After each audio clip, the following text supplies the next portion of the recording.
So we're going to start with the fabric that the baby is going to be laying on when they're being changed. I got this one from Joann's. So this is exactly 1 yard. All of the fabrics that I'm going to be using, this one, the one that's going to be on the back of the changing pad, as well as the fusible fleece, are all 1 yard cuts. So because this is 1 yard, we have about 36 inches in length. And once I cut off the salvage edge here, which I will, we'll have about 22 inches in width. And of that, we're going to use the full 22 inches in width and 32 inches in length. The bottom 4 inches we're going to use to make the strap. So really you could get away with just half a yard because you only need 1 layer of this, and there's a whole other layer here.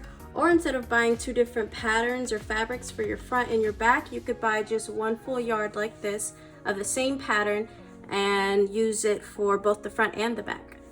So that's a way to save some money. Another thing to note, be mindful of whether or not your pattern has a direction. So mine does. All of the birds' heads are facing this way, so I would make sure the top of the changing pad is up here. I just have 1 layer that's 22 inches wide and it is 36 inches long, so I'm gonna cut off 4 inches from the bottom to give me 32 inches that we're gonna be using for the body of the changing pad. I'm gonna fold this in half and then cut across since this is wider than my ruler.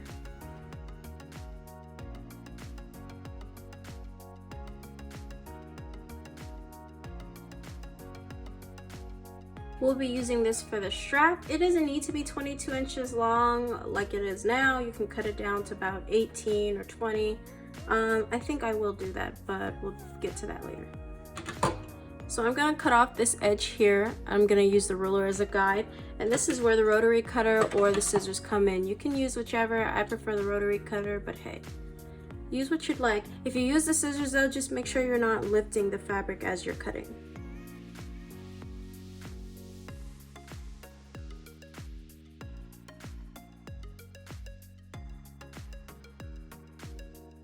So we have to make our pattern. You're gonna need a long stretch of paper. Now I'm using gift wrapping paper because I don't have pattern paper. And I just taped some printer paper on the end to make it a little bit longer because mine came up a little short. But you know, just do what you gotta do. You're gonna wanna make sure the paper is folded over in half so that you have a fold line here. Start by drawing a line 11 inches out from the fold line.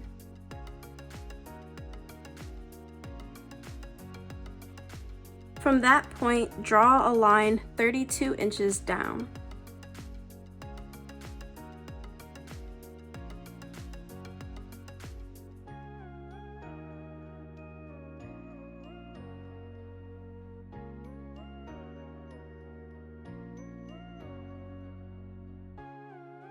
Then draw a line straight back to the fold. Make a mark 5 inches in from the edge of this line.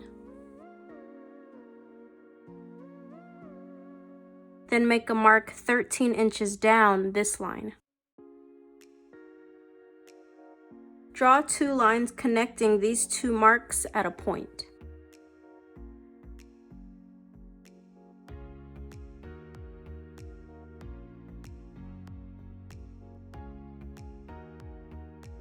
This rectangle here will not be a part of the pattern. Cut out the pattern along these lines, and then that's it.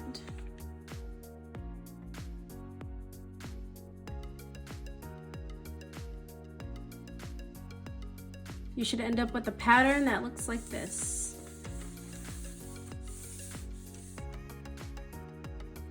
Fold your fabric in half, place your folded pattern on there, pin it down or use pattern weights, and then cut it out.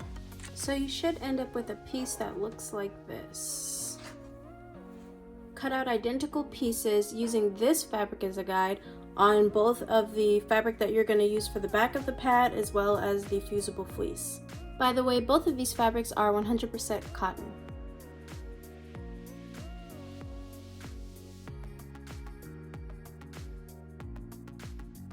So you should have one layer of this pattern cut out on each of the 3 different fabrics. We're going to take the bottom layer out of the way for a second because now we're going to fuse the fleece to the top layer. So the fusible fleece has a soft side, and then there's a side that has more texture and it's a bit shinier.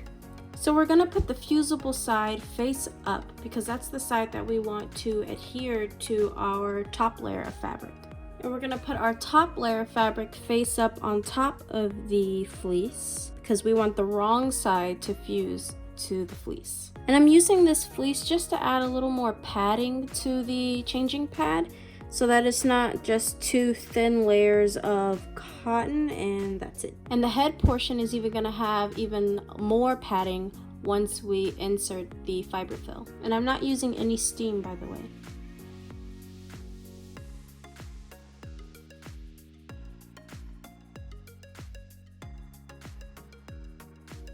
Okay, keep the iron on because you're going to be using it throughout this project to iron down seams and stuff like that. So we're not done with the iron. We're almost ready to sew, but before we do that, let's go ahead and put together our strap. So this strap is currently 22 inches long. I don't want it that long, so let's make it about 18 inches, which is the length of this ruler. How perfect is that? So I'm going to line this up on here and just cut off the excess.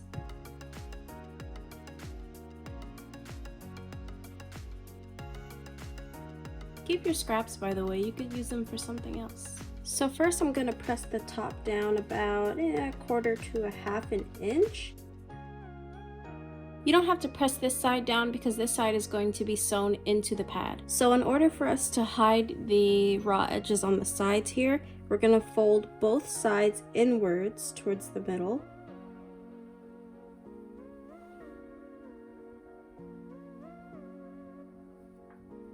And press.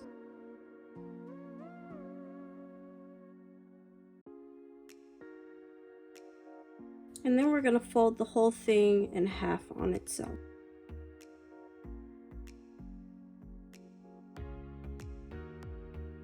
Now we're ready to start sewing. We're going to sew the strap and we're going to sew the pad. So we're going to start by sewing the straps, and you can use a straight stitch to do this. We're going to go up, across, and back down, and remember to back stitch in the beginning and the end.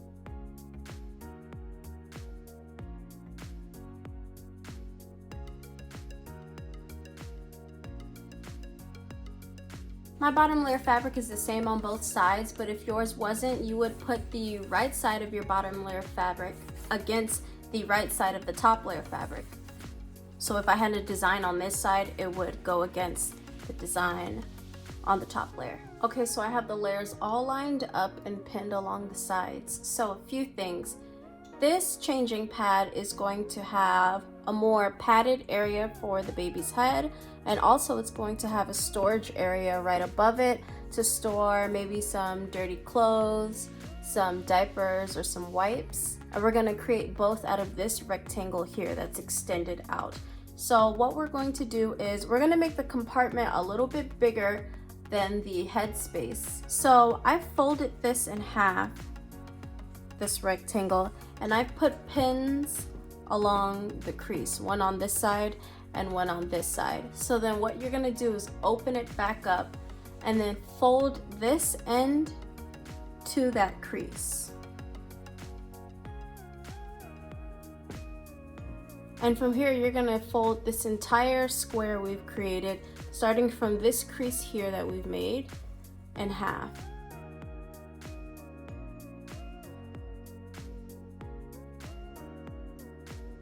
And so this new crease right here is where we're going to stitch 2 lines to separate the padded head space from the storage space. So this is about 2/3 storage space and 1/3 head space. So from this new point here that we've made to the base of the body, we're going to leave that open so that we can stuff it with the fiber fill. So I put a binder clip here rather than a pin to indicate that this is where I should stop sewing, between here and here. So from this point to this point we will sew, but at the very top of the compartment we will leave open. So don't sew here. We're not going to stitch 2 lines here yet. I'll show you when we're going to do that. We just put this mark here so that we know to leave this gap open.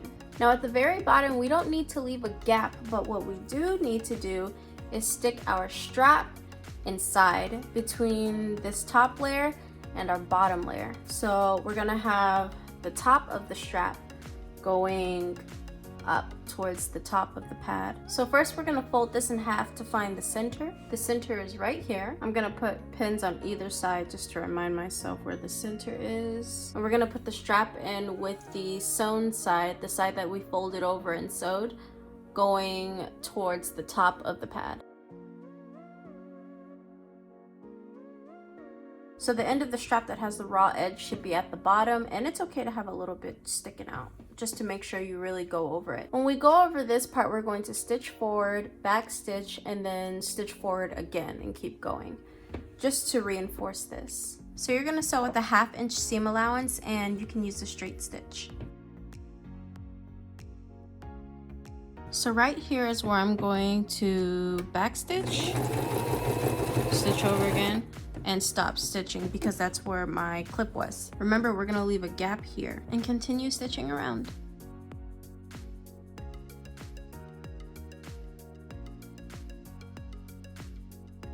So we're at the strap now. Again, we're gonna sew forward, back stitch, then sew forward again. You can snip off this piece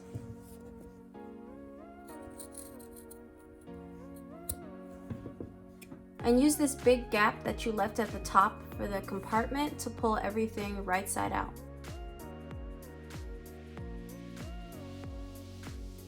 Make sure you stick your hand in and poke out all of those corners. Everything looks kind of puffy now, but don't worry about that. We're about to hit it with an iron.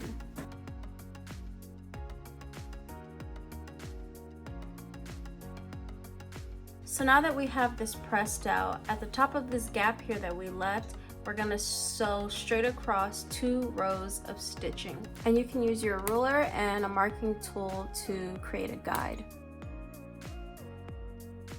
I'm making the second stitch 1/4 inch up from the first, and you can use a straight stitch for this.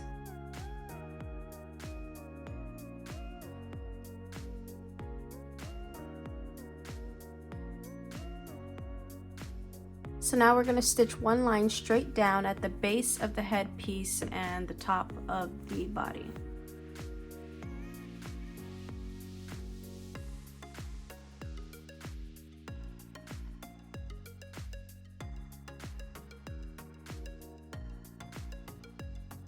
So now we're gonna stuff the headpiece with some fiberfill. Now I'm not gonna stuff it too much because we don't want baby's head to be like this. We want baby's head to be like that, you know, just slightly elevated. So we're just gonna put a little bit of fiberfill in here. Another thing you can use if you prefer not to use fiberfill is batting. You can also use batting in place of the fusible fleece that we used inside the 2 layers. I'm just using this ruler to help me because this is kind of a long and narrow space. I'm gonna hand sew this part piece, this gap that we left open to stuff the headpiece. I'm gonna hand sew it with a ladder stitch so that the stitch is not visible like the other side.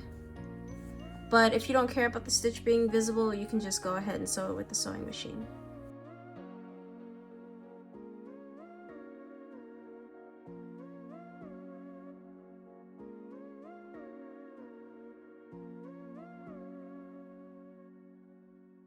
Next, we're going to measure the dimensions of our compartment because we're going to create a lining for it. So since this compartment is about 10.5 by 8.5 inches, I'm going to take away 1/2 inch from each side. So I'm going to cut out 2 rectangles from another piece of fabric that's 10 inches by 8 inches. I'm just going to measure it on a paper first and then use the paper as a guide.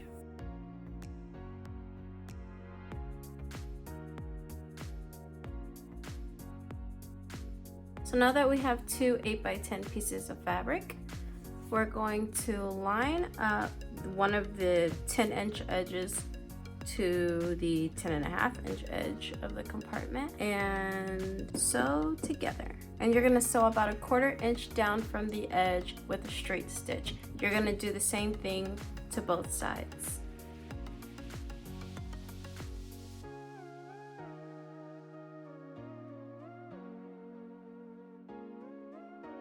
So now we have our 2 pieces of fabric sewn on. Now there's a couple different ways that you can stitch around the rest of the edges. You can use a serger if you'd like, if you have one, or you can stick with the sewing machine and use a zigzag stitch around the edges, making sure to go off of the fabric, go off the edge of the fabric so that it kind of creates like a faux serge look. You know, at first I was gonna use the serger, but now I think I'm gonna do that because I don't feel like switching machines. So again, we're gonna stitch around all the rest of the edges with a zigzag stitch going off of the edge.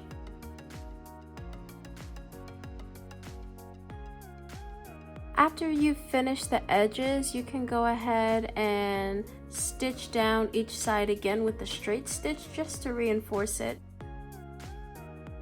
Now that we've stitched along all the edges, if you used a fabric that frays a lot, you can go ahead and just snip.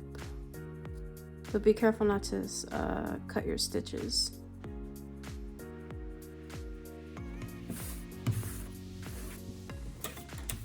We love lint rollers. We're gonna iron those seams down and then top stitch around the entire changing pad.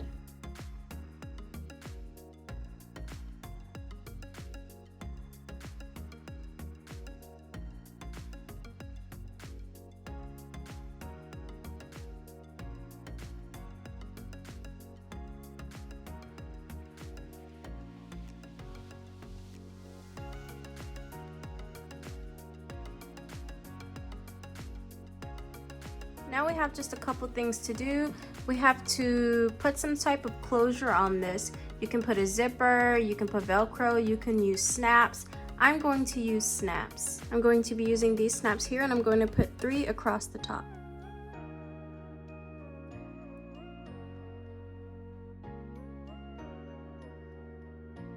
Last thing we need to do is fasten this some way. You can use Velcro or you can use snaps.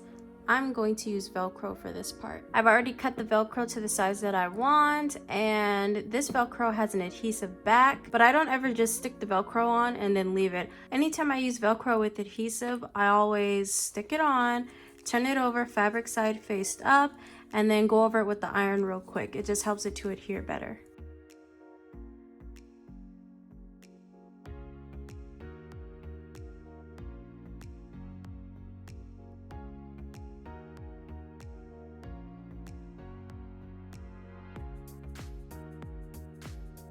And that's it. Thanks so much for watching, guys. I hope this was helpful.